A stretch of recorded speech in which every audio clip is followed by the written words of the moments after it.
Halo semuanya, kembali lagi bersama saya di meja konsultasi Project D. Pastinya sudah pada nungguin gue ya. Udah gue bilang, gue itu nggak penting, tapi semoga informasi ini jadi berarti buat yang lagi galau menurunkan berat badan. Entah kenapa nih ya, buat saya sendiri yang paling cocok dan paling ekonomis adalah diet dengan cara mendefisitkan kebutuhan kalori. Itu yang paling gue pilih teman-teman. Kalau teman-teman bertanya mana yang dokter pilih, karena dari semua diet ujung-ujungnya kalau nggak defisit kalori ya nggak akan diet, nggak akan terjadi penurunan berat badan, malah akan terjadi penumpukan, bisa terjadi penumpukan lemak dan meningkatkan berat badan. Nah, untuk mencapai defisit kalori sebenarnya bisa kita lakukan dengan dua cara. Yang pertama adalah menurunkan kebutuhan kalori harian. Dan yang kedua, meningkatkan kebutuhan kalori harian. Jadi kebutuhannya bisa kita kurangi asupannya dan kita tingkatkan kebutuhan kalori harian. Oke, kita bahas yang langkah pertama dulu ya. Dalam menurunkan kebutuhan kalori harian, teman-teman harus hitung dulu kebutuhan kalori hariannya. Kalau pakai rumus sederhana nih ya, sebenarnya kalau kebutuhan kalori harian laki-laki itu ya 30 kalori per kilogram berat badan. Jadi tinggal dikaliin aja tuh 30 kali berat badan. Sedangkan untuk perempuan itu kalorinya berkisar 25 kalori per kilogram berat badan. Tapi sebenarnya ada salah satu literasi yang juga menuliskan kebutuhan menghitung kebutuhan kalorinya berdasarkan jenis kelamin, berat badan, tinggi badan dan usia. Nah, aku pikir ini kayaknya akan lebih presisi, cuman selisihnya nggak terlalu jauh sih waktu itu. Saya pernah hitung-hitung. Nah, untuk perhitungan kalorinya nanti bisa lihat di gambar sini aja ya. Sini nih. Ya, untuk di sini ada untuk laki-laki dan juga di bawahnya ada untuk wanita. Ya, disitulah ada perhitungannya. Nanti teman-teman bisa hitung sendiri pakai kalkulator ya. Nah, setelah dihitung-hitung nih kebutuhan kalori hariannya, teman-teman tinggal kurangin aja. Kurangin kalorinya 300 sampai 500 kalori per hari.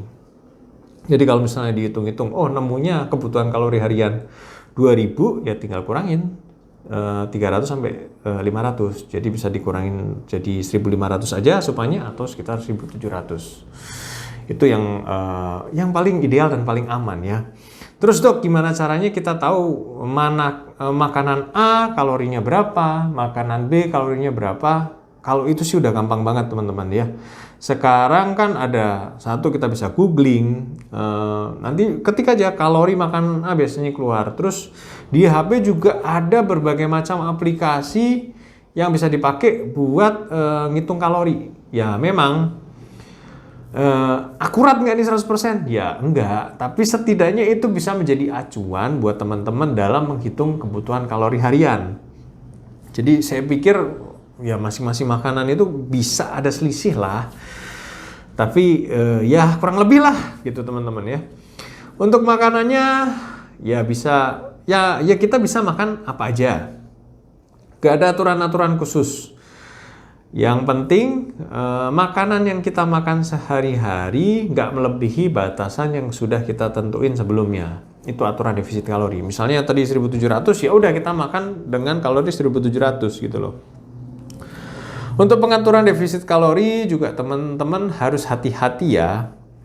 Karena dari sebuah sumber menjelaskan bahwa bila konsumsi kalori harian hanya 800 sampai 1000 kalori per hari, dan Anda lakukan dalam waktu 4-16 minggu, hal ini akan menyebabkan berbagai macam efek samping teman-teman. Efek samping yang pertama adalah Anda akan mengalami kelelahan. Karena apa? Karena tubuh kita berusaha menyesuaikan diri supaya kebutuhan kalori ini bisa mencukupi seluruh tubuh. Sehingga fungsi dari organ-organ tubuh kita akan menurun. Dan ini akan menyebabkan Anda akan mengalami kelelahan gitu. Selain itu, efek samping lain yang dapat muncul adalah sembelit, karena asupannya minimal dan fungsi pencernaan pun akan berubah. Nah, itu akan membuat frekuensi BAB akan menjadi semakin jarang dan bisa menimbulkan sembelit. Mungkin yang biasanya BAB sehari mungkin bisa BAB tiap 2 atau 3 hari sekali. Selain itu juga terkadang kondisi diet ini bikin mual. Dan juga harus hati-hati kalau misalnya defisit kalorinya terlalu ekstrim, kadang bisa bikin rambut sampai rontok teman-teman. Nah itu hati-hati ya. Sebenarnya dengan memangkas 500 kalori per hari, kira-kira berapa sih penurunan berat badannya dalam 1 minggu? Ada suatu sumber yang menjelasin kalau misalnya kita mendefisitkan kalori 3.500, berat badan yang akan berkurang itu sekitar 1 pound. 1 pound itu sekitar 0,45 kilo lah. Segitu. Tapi memang masing-masing orang beda ya, tapi kurang lebihnya begitu katanya.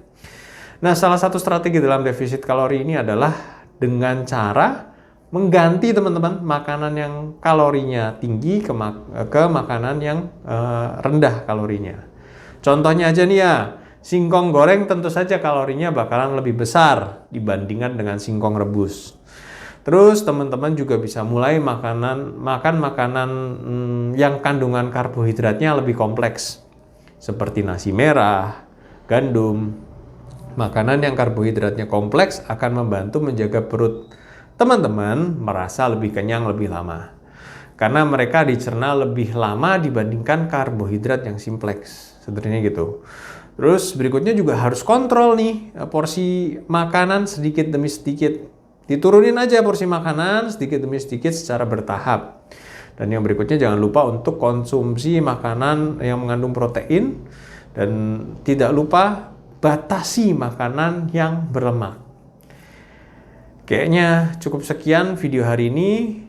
Kalau misalnya teman-teman suka bisa like, kalau mau bagiin ke yang lain juga bisa di-share, dan jangan lupa tulis di kolom komentar kalau ada yang mau tanya. Oke, sekian video hari ini. Terima kasih dan sampai jumpa.